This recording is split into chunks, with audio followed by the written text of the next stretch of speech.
I mocked my boyfriend by saying he's way more attractive than you'll ever be, while secretly showing off the guy I was cheating with. When my boyfriend found out, he dumped me instantly. Now the other guys robbed me blind and vanished, and I realize I lost the only man who ever loved me. I don't even know where to start. I haven't eaten properly in days. I barely sleep, and my stomach feels like it's being chewed from the inside out. I know I messed up, and I don't expect anyone to feel sorry for me. I just need to say it somewhere because I've driven away everyone who ever gave a damn. I, 26F, was with my boyfriend, Aaron, 28M, for 3 years. He's the kind of guy most people overlook. He's quiet, not much of a talker, kind of awkward in crowds, works in IT, barely uses social media, doesn't drink, doesn't chase attention. But he's solid, like the kind of solid you don't realize is rare until it's gone. He never yelled at me, never made me feel small, never forgot a birthday or anniversary. He wasn't flashy or romantic in the movie sense, but he showed up for me every single time. When my car broke down, he was there in the rain changing my tire. When I got sick, he sat by my bed feeding me soup. I used to joke that he was boring, but really, he was safe. He was home. Then I met Theo. He worked at the gym I joined back in March. He's the total opposite of Aaron. Charismatic, loud, confident, good-looking in that obvious way. Tattoos, perfect hair, muscles for days, a smile that feels like it's aimed right at you, even when he's talking to a room. At first, I just liked that he noticed me. He'd flirt, tease me about my form, call me trouble. I laughed it off. I told myself it was harmless. But I'd go home and compare them. I'd look at Aaron sitting on the couch in his old t-shirt, scrolling through his phone, and I'd feel this weird mix of affection and frustration, like I wanted him to be more. Theo started following me on Instagram. I started posting more gym selfies. At first, it was just me showing off progress, but I knew what I was doing. I'd tag the gym, post stories with Theo in the background. Once I even posted a picture of him spotting me on a lift with the caption, "Best trainer ever," knowing damn well Aaron followed me. He didn't say anything at first, but I could feel the tension building. Then one night, Aaron came over after work. I was half watching TV, half scrolling through my phone when he asked if we could talk. His voice was quiet but serious. He said he'd noticed I'd been different lately, distant. He mentioned Theo, said he didn't want to accuse me of anything, but that it made him uncomfortable seeing how close we seemed. He said he felt like he was losing me. Instead of taking a breath and hearing him, I got defensive. I don't know why. Maybe guilt, maybe pride. I rolled my eyes, laughed, and said, "Are you jealous? He's way more attractive than you'll ever be." The words came out sharper than I meant, and the silence afterward was unbearable. He didn't yell, didn't cry. He just stared at me, like he'd finally seen something in me he couldn't unsee. Then he stood up, grabbed his keys, and left. No scene, no door slam, nothing. That hurt worse than anything he could have said. For the next few days, I tried to text him like nothing happened, stupid jokes and memes. No response. Then I got one message. "You don't need to worry about my insecurities anymore. I'm done." And that was it. He blocked me everywhere. Snapchat, Instagram, phone, everything. Gone. I told myself he was being dramatic, that he'd calm down. Meanwhile, Theo was texting me, inviting me out, saying things like, "You don't need a guy who tries to control you." He told me Aaron sounded insecure and that I deserved someone who wanted to show me off, not hide me. It felt good hearing that. It felt like freedom after years of quiet comfort. I told myself it wasn't cheating because Aaron dumped me before anything physical happened. But if I'm being honest, I was already emotionally gone before that. Theo started staying over more. He'd bring wine, cook dinner, talk about his business plans. He made me feel exciting again. He'd say, "You're mine, baby," and I believed him. He told me to cut ties with negative energy, meaning Aaron. I told myself I was moving on. Then things shifted. He started borrowing money. First, small stuff. "Can you spot me 200 until Friday?" I left my wallet. Then it was, "I've got a great investment coming through. We'll both make money." I gave him my laptop because he said his was broken and he needed it for work. He started using my car more. He told me he was transferring funds and needed my routing info for a shared account. I questioned it, but he laughed and said, "Don't you trust me?" And I didn't want to seem like the paranoid girlfriend. A month later, I woke up and he was gone. His clothes, his shoes, his duffel bag, all gone. My laptop, gone. My savings account, empty. He'd transferred everything out in small chunks over weeks. I tried to call him, and the number was disconnected. His Instagram deleted. His apartment, empty. I talked to someone at the gym, and they said he quit suddenly and hadn't been back. It hit me like a freight train. I sat in that empty apartment, looking around at the life I'd burned down. The walls still smelled like his cologne. My bank app still said 0. I remember crying until my throat was raw, not even sure who I was crying for, him or Aaron or just myself for being so damn stupid. I tried messaging Aaron from a fake account just to apologize. He never saw it, or if he did, he ignored it.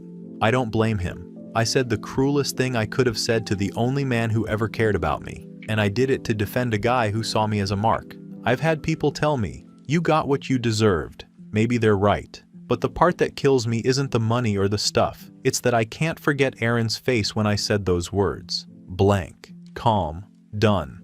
I thought silence meant weakness, but now I see it meant he was finished giving me chances.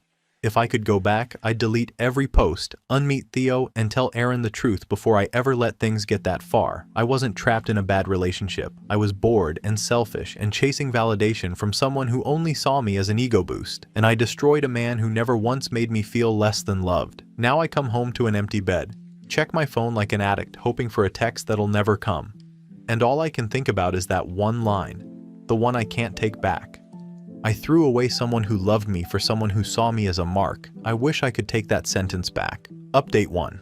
It's been 3 weeks since I wrote that post, and I think it's finally sinking in that Aaron isn't coming back. I kept hoping maybe he'd cool off, maybe time would make him soften, but every day it gets clearer. He's done. Completely.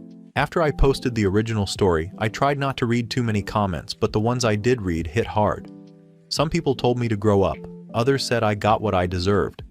I wanted to hate those people, but they weren't wrong. Still, I thought maybe if I could at least apologize, I could close this mess properly. But that's not how it went. I started by emailing him. I didn't expect him to unblock my number, but I figured he'd at least read what I had to say. It bounced. He'd changed his email address. Then I texted his sister Mia, asking her to tell him I just wanted to apologize, nothing else. She left me on read. A few days later, I saw she'd blocked me too. After that, I tried one of his co-workers, Ben, who I knew casually. I didn't tell him the full story, just that I'd like to talk to Aaron. He didn't answer at first, then finally sent back one short message. He moved out. He doesn't want to hear from you, let him heal. That word, heal, broke me more than anything else, like I was the wound he was recovering from. I didn't even realize he'd moved out. We had been living in that apartment for nearly 2 years. His name was on the lease, mine wasn't. When I came by to drop off a note, I know, bad idea. I saw through the window that everything was gone. Our couch, his computer desk, even the little plant he kept on the windowsill. There was nothing left except the ugly curtain I picked out that he'd always hated. I didn't go inside. I just stood there for a minute before one of the neighbors came out and asked if I was okay. I said yes, then left before I started crying in front of him. In the meantime, I've been trying to fix the chaos Theo left behind. I filed a police report after realizing he used my banking info to open 2 credit accounts in my name. It turns out I wasn't even the only one. The detective said he'd pulled the same trick on at least 2 other women. He pretends to date them, gets access to their finances, and disappears when they start asking questions. They said I might get some of my money back if the case moves forward, but the process could take months or even years. My savings are gone, my laptop's gone, my car's still in my name, but it's in impound because Theo racked up unpaid parking tickets in another city before vanishing. I feel like an idiot, but at least now I know he's a professional scammer, not some tragic mistake I should have seen coming. My landlord's already sent an eviction notice because I fell behind on rent. It's not that I can't work. I still have my job, but my paycheck barely covers bills now. Every day feels like trying to patch a hole in a sinking boat. My family doesn't even know the full story.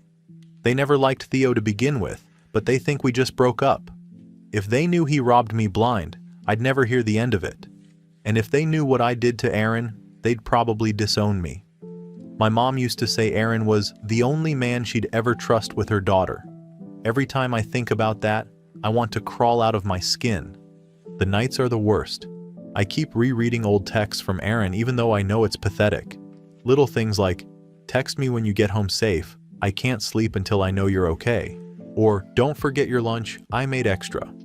He wasn't poetic or grand, but he cared in all the ways that mattered, and I spat on that because I wanted someone who made me feel exciting instead of loved. I didn't realize how loud the apartment was when it was empty. Every sound feels sharp. The fridge hum, the clock ticking, the pipes in the bathroom.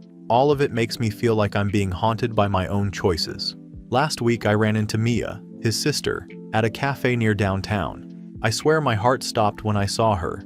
She looked straight at me, recognized me immediately, and her expression went cold. I went over anyway, because apparently I still haven't learned how to leave things alone. I told her I didn't want to cause problems. I just wanted Aaron to know I was sorry. She didn't even let me finish. She said, "He already knows everything." Theo bragged about it at the gym. I froze. She said Theo had told people he took Aaron's girl, laughing about how easy it was. Apparently that's how Aaron found out I'd actually been cheating long before our final fight, so when I thought I was keeping it secret, everyone else already knew. I asked Mia if Aaron ever said anything about me, and she looked at me like I'd asked the dumbest question on earth. "He said you're not his problem anymore," she told me. Then she picked up her coffee and walked out. That was the moment I knew it was over. Like, really over. Not a rough patch, not a break. Done.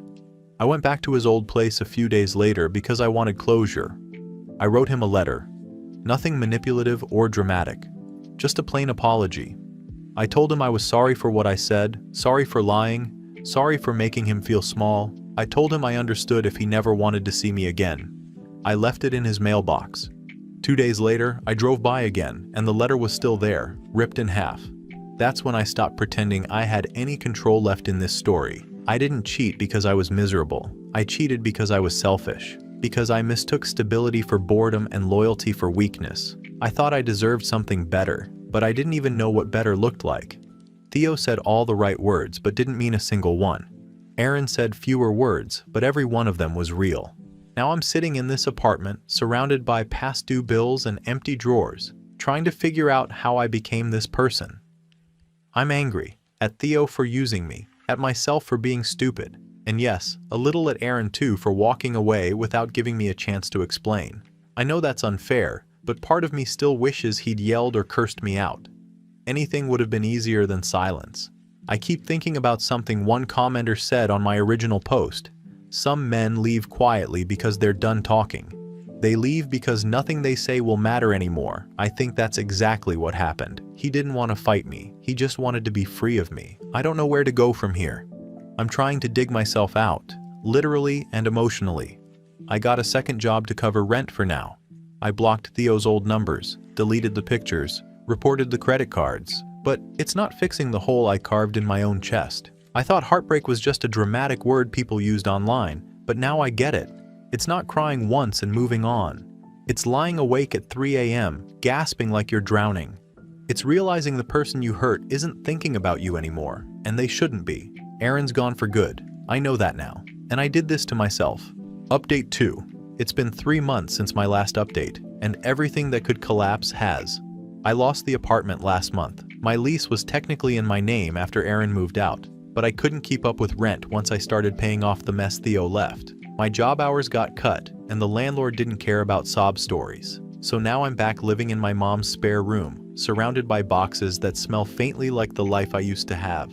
I'm not writing this to beg for sympathy. I know what I did. I know what I deserve. But this time, I want to write about what happened after the crash, because the part no one tells you about blowing up your life is how quiet the aftermath is. It's not fireworks. It's empty noise. After the police report, I thought I'd start healing. I kept telling myself, at least it's over.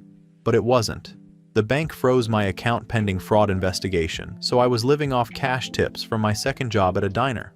I called every day for updates, and every day it was the same. Still processing. Theo's name came up again last month when a detective called to say they'd located him in another state. He'd been arrested for scamming 2 women, one in Texas, another in Nevada. Both of them said the same story. Met him at a gym, got charmed, lost their savings. When I asked if I could get restitution, the detective said, maybe, if they recovered any of the stolen assets. Translation: don't count on it.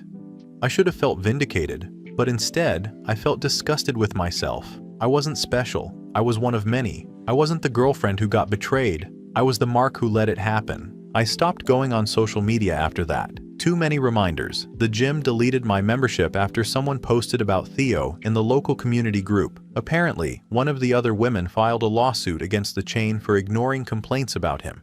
My name wasn't mentioned, but people guessed. Some co-workers made jokes behind my back.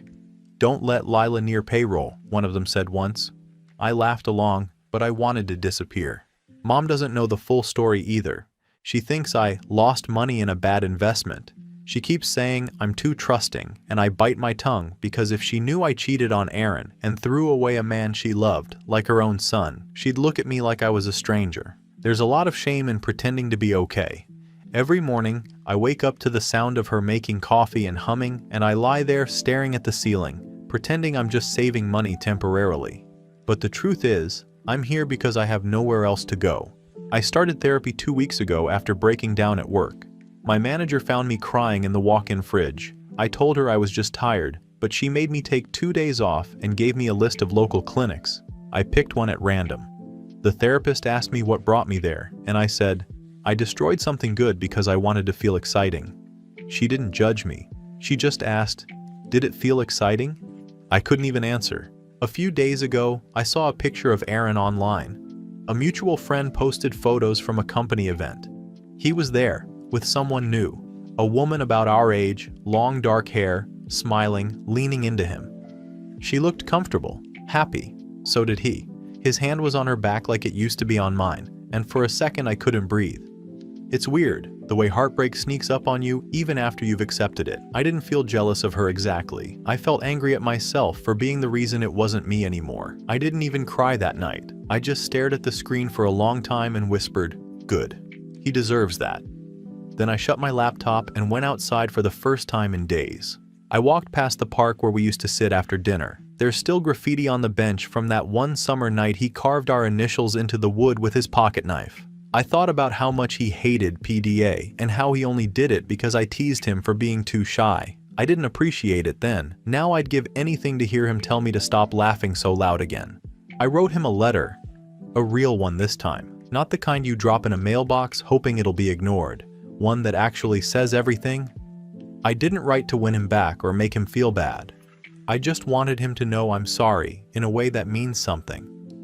I told him about the police case, about therapy, about how I finally see the pattern in myself, the way I chase validation, the way I confuse attention for affection. I told him I understand why he walked away and that I don't blame him for staying silent. I wrote that he deserved better and that I hope he found it.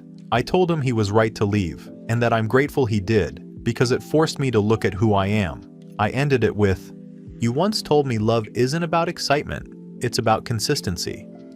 I didn't understand then, but I do now. Thank you for teaching me what real love looked like, even if I wasn't ready for it. I mailed it. No return address, I don't even know if he'll open it, but writing it made me feel lighter for the first time in months. I wish I could say I've turned my life around since then, but it's not that neat. My credit's trashed, I owe $2,000 to my bank, and I'm living off instant noodles and side gigs, but I'm sober now. I stopped drinking 3 weeks ago after realizing I was using wine to sleep every night. The therapist said I need to start forgiving myself, but that part's hard. Forgiveness feels like letting myself off the hook, and I don't think I deserve that yet. Sometimes I scroll through my old photos, not to torture myself, just to remind me of how far I fell. There's one of Aaron holding my hand in the car while I'm laughing at something dumb. You can tell he loved me just by the way he looked at me. I don't think I'll ever see someone look at me like that again, and maybe that's okay. Maybe losing him was the lesson I needed. I've stopped checking his socials now. If he's happy, that's enough. I don't want to ruin his peace again. This isn't a plea for sympathy anymore. It's a confession.